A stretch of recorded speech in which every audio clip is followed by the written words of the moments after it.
crowd was terrific. There was so much energy in the building. And obviously, it was a heck of a game with a lot of swings. There's two things to me that really stood out. We got two charges late when we really needed stops defensively. And then the final play, our two guards, Trey drove it, got by his man, and then found DJ in the corner, and he was ready to shoot, and obviously knocked down the shot. So a really good win, and those are two things I think that epitomized, the game for us. It was one of the best environments, that I played in so far. The crowd was electric, so that definitely brought us, gave us momentum, especially down the stretch. Welcome back, Hawks fans. It's your boy Bryce Lewis back at it again for another Bleav in Hawks podcast. Hawks having a little bit of fun in Mexico City, beating the Orlando Magic tonight, 120-119, in a game that I think the Hawks needed to have. That nail-biting down to the wire victory. Got to make clutch plays, got to make big stops to win a game, and the Hawks did that to come back and defeat Orlando in the fourth quarter. Trae Young having the breakout game people have been asking for, people have been worried. Is Trae Young still that guy? Tonight, he showed everybody he still has 41 points and 8 assists in this game, led the Hawks. But in the fourth quarter, it was a variance of multiple people. Dejounte Murray coming up clutch again with a big three to take the lead, and the Hawks able to hang on from there. Also, big part of the stops in offense that were made to get back into the game. Jalen Johnson with 19 in this game, Donovan 15 off the bench. So a lot of contributions tonight to get the Hawks over the hump. And like I said, complete this good old international NBA game in Mexico City with a victory. So we're going to break that all down. We're going to break that game down. We're going to talk about what I've seen from the team tonight and everything else. Before we go into that, though, make sure you guys, if you're listening to this, subscribe to the YouTube right now. Like the video. Show your boys some love. Tell it to your friends. Let people know this is the #1 Hawks podcast in the community, so we can talk more Hawks basketball with you and your friends. Also, if you're listening to me on audio, don't forget to rate the video. Go ahead, show your boys some love on there. And also follow me on social media, Brycey_2K, to catch up with all my Hawks takes, tweeting about the game and etc. when my day job is not taking up my time. So, yeah. But, yeah, so let's go ahead and dive right into it, guys. So, obviously Hawks been in Mexico City the last, few days, chosen to be a part of this international game the NBA is doing, obviously part of their global expansion. The NBA is such a global game in general, but still being able to play in these countries. The crowd was really good tonight. I think that was really good. They were into the game. We got a good basketball game tonight. One thing about these international games that you always want is NBA is not going to usually put their Golden State Lakers games out there because they want that here in the States, and teams want it here in the States because of the revenue they can generate. But these games that you put out here that give opportunities to teams like the Hawks, that gives opportunities to teams like the Magic to go out there and show the world and other countries our game is such a beautiful thing. And the Hawks, like I said, really came out in this game to start kind of it felt like that first quarter to me felt like a bit of a showboat, like not in terms of like cockiness, but like, hey, like, this is NBA basketball. This is what we do. This is what we do. Like almost every game. Got a couple of alleys, a couple of just good plays. Trey was doing it early. It's kind of funny that this man went international, got out of the States, and now this man is hooping. It's all that's kind of funny to talk about. But, I think it was just good for them to, be able to do this. You've had the fanfare around this game there. We've seen them social media posts from the Hawks. We ain't going to talk about what they posted this morning about the OnlyFans. We're not going to talk about it. Maybe I'll talk about it in this episode, but I don't want to talk about it right now. That's a very crazy topic to discuss. But, overall, I think the Hawks, they came out today. And they started off fast. They kind of were in control most of this game. Second half, especially towards the end of the third quarter, Magic was able to take the lead. Magic are a much improved team. I hope after watching this game, Hawks fans have more of a perspective on what this Magic team could be. They're still a young team. We don't know what they're going to end up being. We don't know if they're going to be a serious play-in or playoff team, or they're going to be lottery.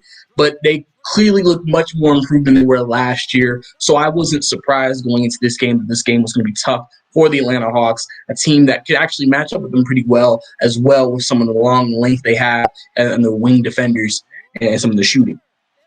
So, like I said, you got big games tonight. Like I said, Trae Young with 41. I told people last episode, don't be worried about Trae Young. Trae Young has the biggest adjustment to make out of everybody on this team. I said, listen, maybe one big game can get him going. Hopefully now we can get more consistent offensive games from Trae Young now. We'll have to see. He's going against and his arch nemesis in terms of him having big games in Miami. Trae doesn't have his best offensive games against them on Saturday. So we'll see how that turns out. But overall, it was good to see him, kind of get a shot going. Second half, he really didn't have his shot going, which, happens. Sometimes when you score so many points in one half, you may not shoot the ball as much or may not have the shot as much as you do in the next half. So realistically, in the second half, Trae Young had to win this game different ways and still do different things. And I think, like I said, that pass to DeJounte to win the game, to put him in the corner for three, that same wraparound pass that he does, where it's almost like he's doing it blindly, but he's trusting that his teammate's going to be right there. And DeJounte was there once again, got him an open shot, knocked it down, and the Hawks were able to go ahead and get that victory because of that, which was, I would consider, the biggest play of the game that Trae Young made, and it wasn't even any of those 41 points. So that's why I told people, hey, let's not be worried about Trae. Let's not be too concerned about him. I think he'll be fine. I think he'll be good to go. He just has to, find his groove, and he'll have that breakout game. I know we are sometimes impatient. And like I said, when we lose games, it's easy to say, well, Trae didn't have a good game. He's costing us. But when we win games, even if he doesn't have a big game, it's like, okay, well, maybe it's not that bad. But tonight, if we lost the game and Trae had 41, now we're going to be looking at the rest of the team like, all right, does this mean we're not good enough as a roster? And there's always going to be people who are going to bring up new questions when things like that happen. So it was really good tonight to see that we were able to win a game like this, like I said, where a lot of clutch plays had to be made down the stretch. DeJounte, once again, stat line-wise, won't really show his impact. Again, DeJounte, I've said, has just made so much improvement in this system under Quinn Snyder. Clearly, Quinn Snyder has established into him what he needs to be for this team to be successful. And I don't know if anybody else feels this way, but I feel like DeJounte Murray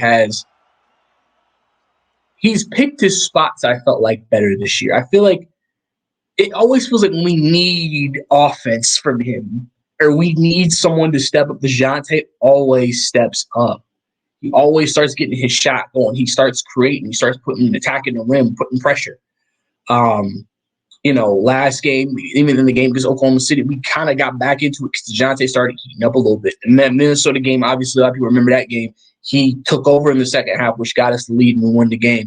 This tonight, we were down double digits, and then DeJounte kind of led the charge with Bogey and Clint and all them, and Jalen, and I think it was also Hunter. And they led the charge back to get the game back to being tied or within one before Trae came back in.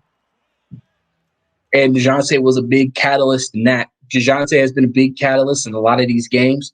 And you can, like I said, you can see the confidence that he plays with. He is coming off as one of our most important players in what he does because he's ratcheted up the defensive intensity.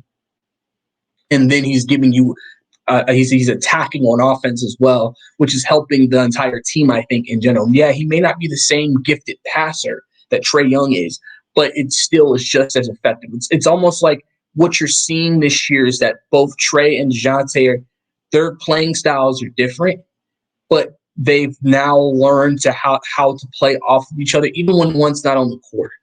Basically, when Trae's on the court, you're getting something different. You're getting more elite playmaking. And you're getting a guy who has, who can just be a lightning in a bottle offensively. But then DeJounte is more of a guy who's a rugged, I'm going to defend, I'm going to attack, I'm going to put pressure on you, I'm going to get to the rim, try to score, try to create opportunities from that. You can kind of see the two different styles of play there kind of working with each other. And I think that's why it's been so successful. And then when they're both on the court, I think it just ends up them just knowing each other. Like I said, working with each other, being with each other for almost now a year plus, playing together and just getting that chemistry down that they need to continue to grow as a backcourt. So, I think that's been big, I think, for the Hawks, especially in a game like this against Orlando, like I said, where you had to make big stops down the stretch. And like I said, defensively, the Hawks really did not play the best defensive game today.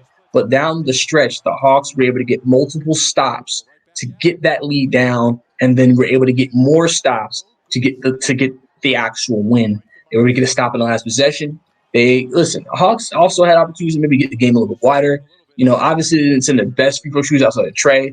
Jalen hit one, Clint hit one, and Trey hit one just to get the game tied up. Actually, I think they took a 1 point lead. I might be, yeah, I think so. I could be wrong. But overall, you saw it. You saw what you needed to see from those guys in that particular situation, which I think was really big. So I'm really happy that the team was able to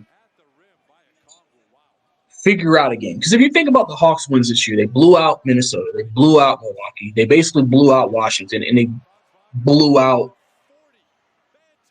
who did they blow out? They blew out Minnesota, they blew out Milwaukee, they blew out the Wizards, and they blew out Pelicans. They blew out the Pelicans. This is the second half.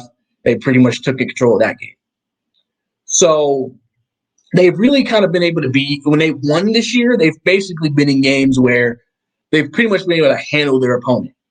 This was the first win this year that they had to go down to the wire and make plays and get stops. And those are the types of games you're going to have to play when the playoffs go. You're going to have to be able to make stops. You're going to have to be able to score. You're going to have to be able to just play in that half court. And I think that was something that I said I feel like has improved for this team is their half court offense. Because one thing about this team is that the half court offense the last couple of years has been very stagnant because they like to go a lot of ISO. Now, of course, like every other team, when you have star players, I mean, you're going to have those possessions where you're like, hey, you do what you do on this possession. But, I remember Trey had an ISO down the stretch, pulled up for three, they missed. Next possession, they went to DeJounte and they tried to set a play up. It's like, you want to be able to have kind of both. If a star can get a good look just one-on-one, fantastic. But also you got to be able to also know you can have some ball movement potentially, do some different things, have different plays set up to try to get a good look for someone, if not Trey or DeJounte, and execute that. And then that way you can keep the defense off balance. So that way it's not like, okay, they pretty much just go ISO every single time on the floor like they did previously to Nick Miller. So I think that's big to be able to change that up and be able to play in that particular way. So really big tonight for them to get this win overall against the Orlando Magic. Just really, really good stuff. Bench really didn't give him a lot today outside of Bogdanovich. Bey only gave you 2 points. Only took 4 shots. Kind of, again, want more out of him. He's had some good games the last few games, but you kind of want more from him. Like I said, Bogey had 15 points. Pretty much did his job. Bogey has pretty much been our 3 most probably consistent players this year have definitely been DeJounte, Jalen Johnson, and Bogey. They've pretty much been pretty consistent with what they're giving you, which is what you want, especially from guys like Jalen and from Bogey. You want to know if you're getting 15 to 29 from Bogdanovich. I mean, that's pretty much that's what you want to see. Kongwu, only 7 points tonight. AJ Griffin back in the rotation, 10 minutes tonight. Only had 2 points, and then Bruno actually played a minute too. So, like I said too, I told people, hey, don't be worried about AJ Griffin. He's just experimenting. AJ came back into the lineup tonight. He played some minutes, and we'll see what happens from that point. But yeah, Hunter had some foul trouble in this game. Didn't really play a lot in this game, but had some foul trouble. Still, again, ever since that finger injury that he had, has not shot the ball well. So, like I said, I don't know if that's affecting him. I don't know how much, if that is affecting him, how much that is affecting him. Obviously, you just want him to be good to go because, again, he's done a lot of good things defensively. He's done a lot of good things just in different facets of the game outside of just scoring the ball. So it's definitely good to see him doing that and continuing to play well as well. You know, you're going to need him. You're just going to need him when it's all said and done. But overall, like I said, good win tonight in Mexico City. Like I said, big international game for the NBA. The Hawks representing Atlanta, representing the NBA. And like I said, got a good win tonight. So that's obviously big for them. But coming up for the Hawks, they actually play their arch nemesis, the Miami Heat, this Saturday. Heat this year haven't been having the year that they've, I guess, expected. I mean, it's Miami. They kind of run things a little bit differently. I honestly don't think they care that much. They're just trying to get themselves to a certain point. You know, they've kind of started picking up the last few games, which is why they're back at 500 now, beating Memphis, beating LA. Like I said, they play Atlanta 7:30 on a Saturday in Atlanta. Hawks actually are completing a 3-game. I like to call it a 3-game road trip because they haven't been home for the last 3 games. So it'll be nice to get some home cooking for the Hawks. Get them back in State Farm and hopefully the crowd come out Saturday and stay rocking for them. Like I said, especially coming off a game where you were down 11 with 8 minutes left to go, and then coming back to win the game. And then next Tuesday, we start officially the in-season tournament for the Atlanta Hawks as they travel to Detroit to play the Detroit Pistons in the first in-season tournament game for this group. Like I said, they're playing and starting a little bit late, but better late than never. So you have that. And then they have a back-to-back the next night, which isn't an actual in-season tournament game with the Knicks. And then you got Philly, and then you go back, to doing that. And I think they're going to debate it. I think Friday is also a in-season tournament game. I Bleav that is the day we will see Hawks New City Edition uniforms and court. So we'll see if those things hurt our eyes or not, because I know some of these floors have blinded some of us. So obviously that's big overall to get that from them, and excited to see what they can do with that. So overall, guys, give me some of your thoughts, guys, on what you thought about the game tonight. What stood out to you? What did you like? Like I said, it was a cool experience for this team and for the organization just to be in Mexico City, to be able to even do this.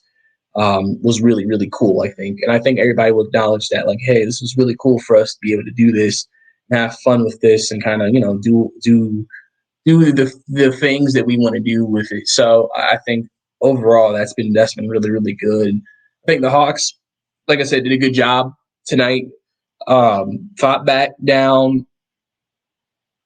You're going to have ups and downs in the game. As long as you can respond to that, that's the biggest thing realistically.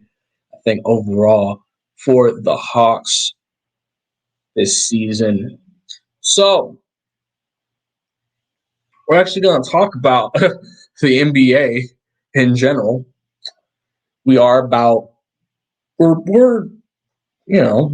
over 2 weeks now into the season. We're going to take a look at the standings right now, just in the conference in general after completing today's games. Eastern Conference right now, 76ers actually are atop the Eastern Conference at 6-1. They've won 6 in a row. Obviously, they made that trade, getting Harden off this team to the Clippers. They seem to really have a better cohesion this year. A team the Hawks have to potentially get through if they want to take that next step. Right now, they're playing some really good basketball. And Nick Nurse, we know what type of coach he can be. He's a really good coach. He led Toronto to that championship a few years ago. A guy who, sometimes I feel like is underrated as a coach in this league, but does a really good job. So, overall, I think it's really big that the Sixers, like I said, they're playing some really good basketball right now. And so, they continue to, and remember, they got a lot of depth from the Clippers in that trade. A lot of people said that was a throwaway trade. A lot of guys that, 1 year expiring contracts. A lot of those guys can still play. The Sixers now have depth and you still got your star in Embiid and your upcoming star in Maxey. Number 2 in the Eastern Conference, Boston Celtics right now. 2-game losing streak, actually. They actually started the season off hot, 5-0. Lost 2 in a row. Tough losses. One of those to the 76ers.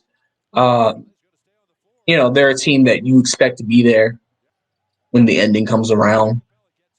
I mean, they're just a team that you kind of expect. So far this season, they've looked pretty good with Porzingis in there. I think Porzingis, I feel like, has had a big impact, especially now that he's playing a different role than he has on previous teams, like in Dallas, like in New York, things like that. I think he's playing a much better role for him.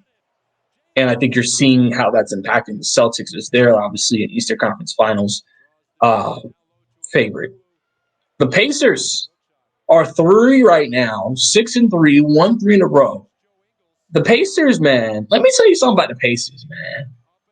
Their brand of basketball is very chaotic because they play a lot of high-scoring games. Remember, they're not a good defensive team. Let's get that straight. They're not a good defensive team at all. The Hawks, when they play these teams, should be able to score 120 on this team. They're not good. Remember, Boston dropped 155 on them at the beginning of the season. So they're not a good defensive team, but offensively they're really good. They beat Cleveland, they scored 125. Even in the Hornets loss, they scored 124. They beat San Antonio 152. Jazz 134. The Bucks 126. This is definitely a run and gun. This is kind of like the Suns. They're going to try to outscore you. And they just are really, really exciting team to watch offensively. And they play some really good defense as well. Actually, I just lied. They play terrible defense as well. You can tell maybe a little bit tired, guys, but we grind. But yeah, overall, Cleveland game even 125 there. Their lowest output of the season was against the Bulls, where they only scored 105. Actually, that's a lie. The Celtics 104. So those are the 2 lowest outputs of the season. And now they got a back-to-back coming up against the Sixers. So definitely a team, man, who's maybe turning some heads early this season. Hawks are currently slotted as the 4th seed, tied with Milwaukee, but have the tiebreaker because they beat Milwaukee so far this season 1-0 in the season series. So right now your Hawks are a top 4 seeded team in the Eastern Conference, which is right where they want to be. That's this line that the Hawks are at right now, that 4th seed, is basically what they want to be for the rest of the season, because they want to be a top 4 seed. And like I said, still the beginning of the season. The Eastern Conference is eventually going to shape out as time goes on, as we continue to grow and continue to grind. We'll eventually, come to a solution of like which teams are actually good and which aren't. But it's just good to see this so far. Bucks right now are 5-3. Like I said, lost the game, I've seen on Twitter some of the concerns about Adrian Griffin Jr. What's happening out there with him. I'm not really particularly too worried about it. I mean, we'll see if, he hinders them in any capacity this year. We'll just have to see. Nets are 4-4. Knicks are 4-4. New York teams fighting for, who's going to be the plan, who ain't right now. Knicks, though, coming back to town, like I said, for the Hawks next week, I Bleav. So we'll see them again very, very soon. Our team that we're playing Saturday, the Heat, 8th right now. Toronto 9th, Magic 10th. All of these teams I listed are 4-4, so very much stacked between 6 and 10 just in terms of the same record. But like I said, still early in the season, so that's to be expected. Over in the Western Conference, the Nuggets, the defending champs, number 1 seed, they've looked like the best team so far this year, which should be expected. I mean, the Nuggets are a team you don't think about as that elite contender, but they are. They are. Jamal Murray's going to be out now for a few weeks with that hamstring, so we're going to have to see how this affects the team. Obviously, we've seen in previous years when Jamal was doing with the ACL how they were still able to win games. They just aren't a championship team. We'll see how they do now without him currently. Mavericks actually been playing really, really well this season. They're currently second in the Western Conference. Kyrie Irving and Luka Doncic seem to be working out so far. They've got some contributions from Derek Lively, other guys contributing. Grant Williams has been a really big pickup for them. So they've really been doing some good things as the second seed currently. Wolves, ever since that loss to the Hawks, man, they have beaten some of the best. They beat Boston, man. They've done some really good things. They beat Denver. Listen, like Timberwolves, man, ain't taking that next step. But Timberwolves, man, have played really good basketball, man, ever since that loss to the Hawks, man, winning 4 in a row. So obviously that loss woke them up and pissed them off. Golden State 6-3 right now. They're always going to be around. You know what, Steph Curry's still great at 35. He's still going to be around. He's still going to do his thing.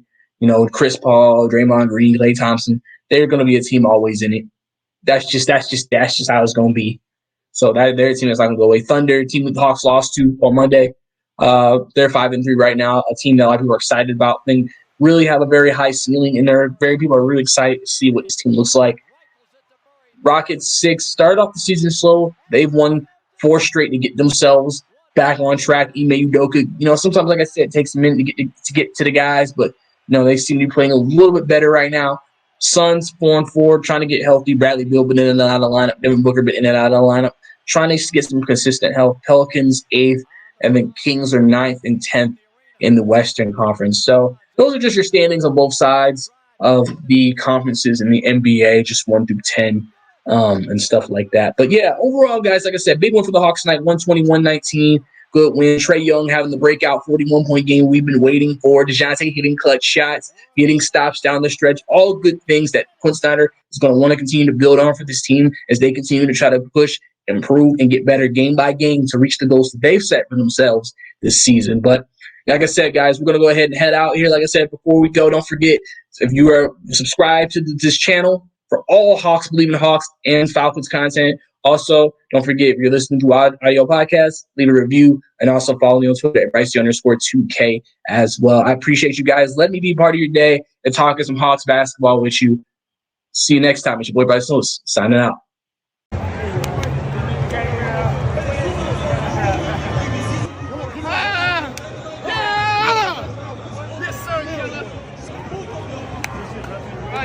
Great trip. Great place to come play. Fans were great. The energy game.